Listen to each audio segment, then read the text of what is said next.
Also, another one, before starting to expose our poster, first we need to tell you some data. Well, this is the second case. In this case, the name is distress collapse. Here we're going to follow Elena, which has an age of 42. The primary affected system here is the nervous system, specifically the hypothalamus organ, and the secondary system affected is the endocrine system. More specifically, the adrenal glands. Well, briefly, Elena has worked 80 hours a week for 6 months and under extreme pressure. What happens?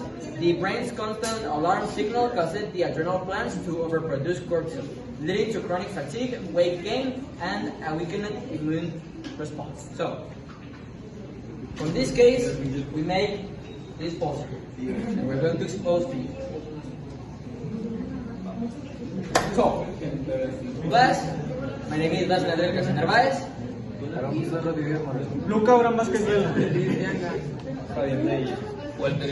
Well, and today I want to expose you our poster about this case, which we name it Stress Catastrophe. But firstly, before starting, we need to understand some basic facts about the nervous and endocrine system. Well, the nervous system is composed by the peripheral and central nervous system. Its main function is to transmit brain signals to the rest of the body.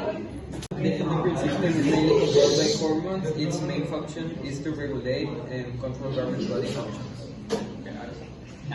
The case. Elena is a 42-year-old woman that presents a case of chronic stress with clear neuroendocrine involvement. She has worked 80 hours a week under extreme pressure for the past 6 months. The brain's constant alarm signal causes the adrenal glands to overproduce cortisol. Sustained cortisol elevation produces systemic consequences, including chronic fatigue, weight gain, and a weakened immune response. First, the lack of physical, because he works too many hours and very much exercise. Second, lack of sleep. The stress on long work hours reduce her sleeping time. Next, poor nutrition because of work pressure. She probably eats unhealthy or fast food. And finally, extreme stress. The brain constantly keeps the alarm signal active. Some prevention methods are exercise 3 to 4 times per week, have a balanced diet, sleep at least 8 hours, and have a stress management. In conclusion, Elena's case shows how ongoing stress can seriously affect mental and physical health, and shows the importance of basic actions like sleeping 8 hours a day or doing exercise.